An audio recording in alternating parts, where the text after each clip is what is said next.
Guys, welcome back to my channel. और आज मैं शेयर करने वाली हूँ मेरा स्मूथनिंग एक्सपीरियंस। पहले हम देख लेते हैं क्या प्रोसेस था, क्या मेरा एक्सपीरियंस रहा है स्मूथनिंग कराने के बाद, एंड कैसे मुझे लगा, मेरा हेयर फॉल हुआ या नहीं हुआ, ड्राई है या नहीं है। मैं सब कुछ आज बताऊंगी आज के वीडियो में। स्मूथनिंग के लिए क्या क्या प्रोसेस था मैं वीडियो के अंदर बताने वाली हूँ, कितना टाइम लगा, क्या क्या प्रोडक्ट्स लगे। अभी हम स्टार्ट करते हैं हमारे प्रोसेस से। पहले आपके बाल वॉश करते हैं। बालों को वॉश करने के बाद अच्छी तरीके से ब्लो ड्राई किया जाता है। ब्लो ड्राई करने के बाद उन्होंने मेरे बाल चेक किए। उन्होंने मुझे हेयर प्रोटेक्शन के लिए बोला, क्योंकि मेरे बाल नीचे से ड्राई हो गए थे, इसलिए बालों को हेल्दी करना जरूरी था। तो उन्होंने प्रोटेक्शन स्प्रे करके मेरे बालों को नरिशमेंट दे दिया। उसके बाद उन्होंने स्मूथनिंग क्रीम लगाई। स्मूथनिंग क्रीम इसलिए लगाते हैं ताकि आपके हेयर में जो भी बॉन्ड हो, को ये क्रीम ब्रेक कर देती है। सो इसलिए इस क्रीम को मेरे हेयर पे 45-50 मिनट्स रखा था। क्रीम लगाने के बाद बीच बीच में आके बालों को चेक करते रहते हैं कितना प्रोसेस हुआ है। एंड स्मूथनिंग क्रीम को रूट से बिल्कुल थोड़ा सा 1/2 इंच दूर से लगाते हैं, जैसे आप देख सकते हो वो लगा रहे हैं। सो कुछ इस तरीके से मेरे पूरे हेयर पे स्मूथनिंग क्रीम को लगाया गया था। 50 मिनट्स बाद उन्होंने मेरे हेयर वॉश करे। एंड डिफरेंस क्या होता है स्ट्रेटनिंग एंड स्मूथनिंग में, मैंने स्मूथनिंग इसलिए करवाई क्योंकि स्मूथनिंग नेचुरल लुक देता है आपके हेयर्स को। ये नहीं लगता है कि आपने स्ट्रेटनिंग करवाई है या कुछ केमिकल ट्रीटमेंट कराया है। और ये जो परमानेंट ट्रीटमेंट होता है, जब तक आपके हेयर कट नहीं होंगे तब तक ये ऐसे की ऐसे ही रहेगा। बिल्कुल नेचुरल लुक देता है और आपके हेयर जो है वो फ्रीज फ्री हो जाते हैं, काफी मैनेजेबल हो जाते हैं। यही होता है स्मूथनिंग में, सॉफ्ट नेचुरल सा लुक मिलता है आपको। तो ये था डिफरेंस। और रिबॉन्डिंग जो होता है वो लगता है आपने कुछ केमिकल ट्रीटमेंट कराया हुआ है। वो आपके हेयर्स को स्टीम पॉट स्ट्रेटनर की हेल्प से बाल स्ट्रेट कर देते हैं। ये डिफरेंट टाइप का स्ट्रेटनर होता है, प्रोफेशनल टाइप ऑफ स्ट्रेटनर। तो स्ट्रेटनर से इन्होंने मेरे पूरे हेयर को बहुत अच्छे से थोड़े थोड़े स्ट्रैंड्स लेके मेरे हेयर को स्ट्रेट किया था। जैसे कि आप देख रहे हो बहुत अच्छे से स्ट्रेट करते हैं। एंड बहुत ज्यादा इसमें से ऐसे धुआं टाइप निकलता रहता है, बट वो ऐसा कुछ डेंजरस नहीं है, वो निकलेगा ही क्योंकि ये बहुत हार्ड वाला स्ट्रेटनर होता है। सो पूरे हेयर को इन्होंने ऐसे करके मेरे हेयर को स्ट्रेटनिंग करी। एंड ये वही आपके हेयर को ड्राई करके स्ट्रेटनिंग करते हैं। हर एक छोटे छोटे पोर्शन को स्ट्रेट करने के बाद ये अप्लाई करते हैं न्यूट्रलाइजर। न्यूट्रलाइजर जो होता है लास्ट स्टेप, जो कि आपके हेयर पे लगता है।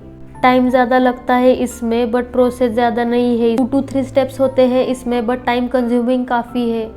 जैसे कि स्मूथनिंग में टाइम लगा था जब वो स्ट्रेट कर रहे थे, फिर ड्राई करने में टाइम लग रहा था, फिर वॉश में टाइम लग रहा था, तो वो ज्यादा टाइम कंज्यूमिंग था। और अगर आप घर पे भी कर रहे हो तो आप देख लो, कुछ इस टेक्निक से आपको जो है अपने हेयर को स्ट्रेट करना है और ऐसे न्यूट्रलाइजर एंड स्मूथनिंग क्रीम इसी तरीके से लगाना है। तो बहुत अच्छे से हेयर स्ट्रेट हो गए थे। उसके बाद उन्होंने ये क्रीम लगानी स्टार्ट की थी, न्यूट्रलाइजर। ये जो होता है इसको ज्यादा देर नहीं लगाते हैं। एंड वन मोर थिंग, बहुत ही इम्पोर्टेंट बात है, वो ये है कि आपको अपने आईज क्लोज करनी होती है जब वो ये क्रीम लगाते हैं। बैक साइड लगानी होती है तो कोई दिक्कत नहीं होती है, बट फ्रंट साइड पे आपको ध्यान रखना है। एंड ये न्यूट्रलाइजर ज्यादा देर नहीं, आई गेस 8 to 10 मिनट्स रखा था मेरे हेयर में, और ये था लास्ट। उसके बाद बहुत अच्छे से मेरे पूरे हेयर को सेट कर दिया था।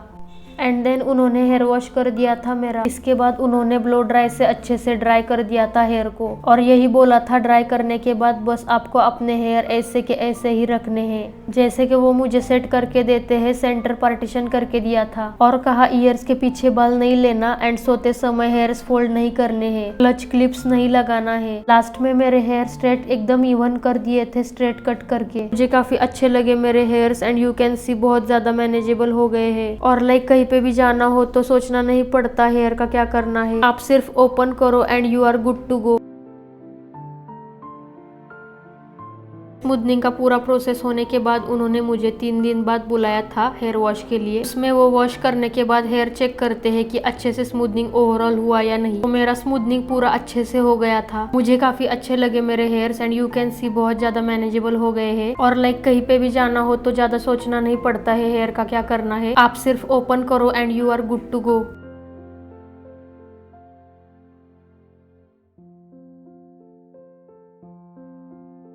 Okay okay, so I hope आपको समझ में आ गया होगा क्या क्या प्रोसेस हुआ मेरे स्मूथनिंग में। अब मैं मेरा एक्सपीरियंस बताती हूँ 7 मंथ्स का और आपको क्या क्या नहीं करना चाहिए। रेगुलर अगर आप चाहते हो, आप ऑफिस गोइंग हो, कॉलेज गोइंग हो, तो आप इसको करवा सकते हो। एंड मैंने इसलिए करवाया क्योंकि मुझे बीच में कम से कम शूट के लिए रोज बैठना पड़ता है। ये मेरे लिए बहुत ही टाइम वेस्टिंग हो गया था और मैं खुद बहुत ज्यादा परेशान हो गई थी। और उससे क्या हो रहा था, हेयरफॉल बहुत ज्यादा हो रहा था। रोज रोज स्ट्रेट करना घर में हेयर, उससे बहुत ज्यादा हेयरफॉल होता है एंड टाइम भी लगता है। तो बाल टूटते रहते थे हमेशा स्ट्रेटनिंग करते वक्त। वैसे कोई इशू नहीं था मेरे को हेयरफॉल का, बट स्ट्रेटनिंग करते टाइम टूटते हैं बाल, क्योंकि वो ऐसे खिंच जाते हैं कभी और हीट की वजह से। तो अब आपके ऊपर डिपेंड है आपको करवाना है या नहीं करवाना है। अब मैं आपको बताती हूँ कि आपको प्रिकॉशंस क्या लेने होते हैं 3 से 4 दिन तक के लिए और 1 मंथ तक के लिए भी क्या क्या करना होता है। तो मुझे पता था कि हेयर ओपन रखते हैं, इसीलिए मैंने समर्स में बिल्कुल नहीं कराया। मन मेरा बहुत टाइम से था करवाने का, बट जैसे ही समर्स खत्म हुए मैंने जून में स्मूथनिंग करवाया 17 जून को। हेयर आपको 3 दिन के लिए ओपन रखने पड़ते हैं। आपको क्लिप, क्लचर, रबर नहीं लगाना है, कान के पीछे हेयर नहीं करने हैं। और हेयर मुझे उन्होंने ऐसे ही करके दिए थे और सेंटर पार्टीशन करके दिया था, वो वैसे की वैसे ही थे। ऐसे नीचे करके सोती थी। आपके हेयर को टच भी ज्यादा नहीं करना है, कि ऐसे नहीं करना है बार बार। उससे क्या होगा, आपके हेयर्स में केमिकल होता है, वो वर्क करता है 3 दिन। तो 3 दिन के बाद उन्होंने मुझे हेयर वॉश करने के लिए बुलाया था, तो उस दिन मैं गई, अपना हेयर वॉश करवाया। मैं रात को हेयर को बेड के उस साइड करके सोती थी। अगर आपको स्वेटिंग ज्यादा होती है तो समर्स में स्मूथनिंग मत करवाना, मार्च से पहले करवा लो, नहीं तो समर्स होने के बाद करवा लो। स्वेटिंग के लिए भी मना करते हैं। ये भी बोलते हैं कि आपको पसीना नहीं आना चाहिए और आपके हेयर भी वेट नहीं होने चाहिए। इसीलिए मैंने 2 दिन सिर्फ हैंड लेग्स वॉश किए थे वेट टॉवेल से। अगर आप केयरफुली बात कर सकते हो तो इट्स गुड। हेयर भी गीले नहीं करने थे और हमें इनको ऊपर भी नहीं करना है, तो वो थोड़ा इशू है। तो आपको ये करना है तो आप देख लो। अगर आप कंफर्म हो कि मुझे 3 दिन तक हेयर वॉश नहीं करना है, गीला नहीं करना है, पसीना नहीं आना चाहिए, बाल पीछे नहीं होने चाहिए, क्लिप नहीं लगाना है, चोटी नहीं बनानी, तो आप उस टाइम पे करवाना जब आप 3 दिन फ्री हो और आप घर पे रहने वाले हो। ऑफिस गोइंग हो तो आपको थोड़ी दिक्कत आ जाएगी, और अगर आप बाहर जा रहे हो तो धूल मिट्टी नहीं लगनी चाहिए आपके बालों में, ऐसे बोलते हैं। तो ये 3 दिन थे मेरे लिए बहुत वेटिंग से लग रहे थे, बिकॉज केमिकल्स का भी स्मेल आता रहता है। सो थोड़ा कंफर्टेबल नहीं लगता था 3 दिन कंटिन्यूसली हेयर ओपन रखना। सो ये कुछ पॉइंट्स है आपको फॉलो करने होंगे स्मूथनिंग करवाने के बाद। और मेरा एक्सपीरियंस ये रहा है 7 मंथ्स का कि हेयर फॉल मुझे ज्यादा होता नहीं है। बाकी तो मुझे कुछ निगेटिव नहीं लगा स्मूथनिंग करने में। इससे पहले मैंने 2 बार स्मूथनिंग करवाया था, 2016 में एंड 2019 में। उसके बाद मैंने 2022 में किया। ये आपके बालों में 2 इयर्स मैक्सिमम लास्ट करते हैं। उसके बाद आपकी नेचुरल ग्रोथ आनी स्टार्ट होती है रूट से। सो अगर आपको फिर से करवाना है स्मूथनिंग तो आप 6 मंथ्स का ब्रेक देके उसके बाद करवा सकते हो स्मूथनिंग। मैंने भी कुछ ऐसे ही किया था एंड आपके बाल फर्स्ट टाइम जैसे थे उससे बहुत ही अच्छे एंड स्ट्रेट दिखते हैं। बाकी निगेटिव नहीं लगा मुझे। सिर्फ आपके पैसे ज्यादा खर्च होते हैं, ऐसा ही है। 5000 रुपीज आप स्पेंड कर रहे हो और उन्होंने मुझे कहा ये परमानेंटली रहेंगे मेरे स्मूथनिंग। जब तक मेरे अंदर के हेयर ग्रो होंगे तो हल्का सा वेव आ जाता है एंड ये जब तक कट नहीं करेंगे तब तक ऐसे की ऐसे ही रहेंगे। इस पे जो है मुझे इतनी ज्यादा खास शाइन नहीं दिखी,